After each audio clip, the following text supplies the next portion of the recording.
Notre président de la République, qui n'a pas fait son service militaire, je crois, eh bien, en ce moment, je ne sais pas ce qu'il a, mais il est raide dingue des armées.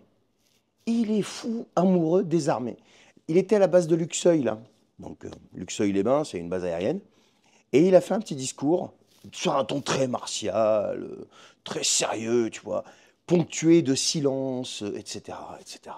Tout ça pour montrer la gravité de la situation qu'il a contribué à provoquer quand même. On le regarde et on en parle juste après. Au-delà de ces perspectives positives, je veux ici partager avec vous une conviction. Notre pays et notre continent devront continuer de se défendre, de se doter, de se préparer, si nous voulons éviter la guerre. C'est le choix que nous avons fait, que nous continuerons de faire. La dissuasion est à cet égard une composante historique et essentielle de la défense de la nation. Et c'est une chance pour notre pays.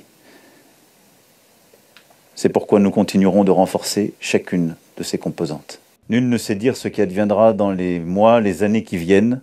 Ce que je veux, c'est que nous soyons prêts. Ce que je veux, c'est que nous soyons protégés. Ce que je sais, c'est que grâce à cette culture de l'engagement, à la force de nos armées, à la force de notre armée de l'air et de l'espace, ensemble, nous saurons faire face. Vive la République, vive la France. Bon, vous avez vu, hein. Moi, je vous pose juste une question. Quelle crédibilité vous accordez à ses propos et à sa posture? Non mais franchement, on voit bien que le type, il joue un rôle. On voit bien qu'il croit même pas à ce qu'il raconte. Il te ponctue ça de silence pour montrer la gravité du truc. Moi, j'ai regardé les têtes des militaires qu'il y a autour.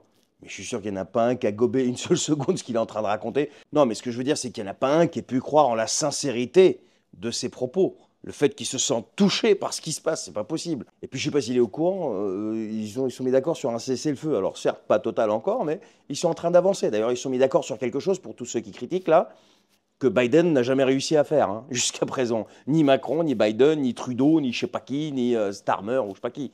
Donc voilà.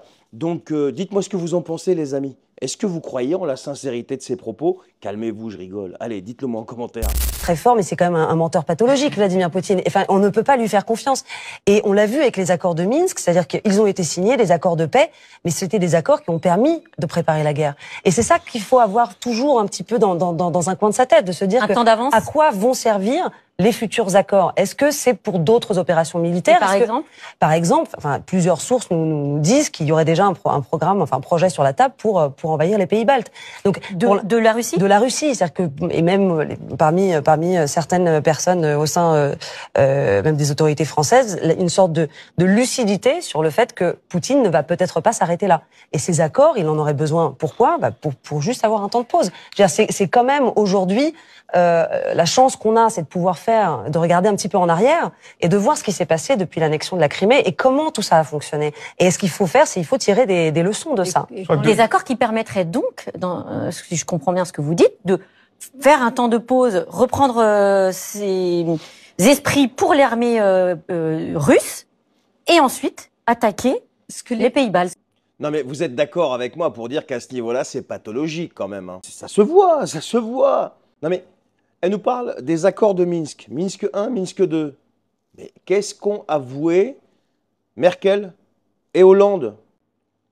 Elle vient d'expliquer que c'est la Russie qui n'a pas respecté les accords de Minsk ou je sais pas quoi. Et Hollande et Merkel l'ont dit, même Hollande, il l'a dit lui-même, que les accords de Minsk n'étaient pas faits pour être appliqués, mais pour laisser le temps nécessaire à l'Ukraine pour se réarmer.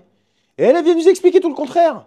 Non mais c'est pour ça que je vous dis que c'est pathologique. Ou alors c'est de l'ignorance la plus pure. Et puis, non mais, Poutine attaquer les pays baltes, non mais, il va jamais faire ça, Poutine, mais jamais de la vie, à moins que je me trompe. Mais franchement, la Russie ne peut pas se permettre de rentrer en guerre contre l'OTAN. Mais quand est-ce que vous allez rentrer ça dans votre tête? Non mais il faut être conscient quand même que vous payez ces gens-là pour venir vous raconter ce genre de salade. Enfin, je sais pas moi.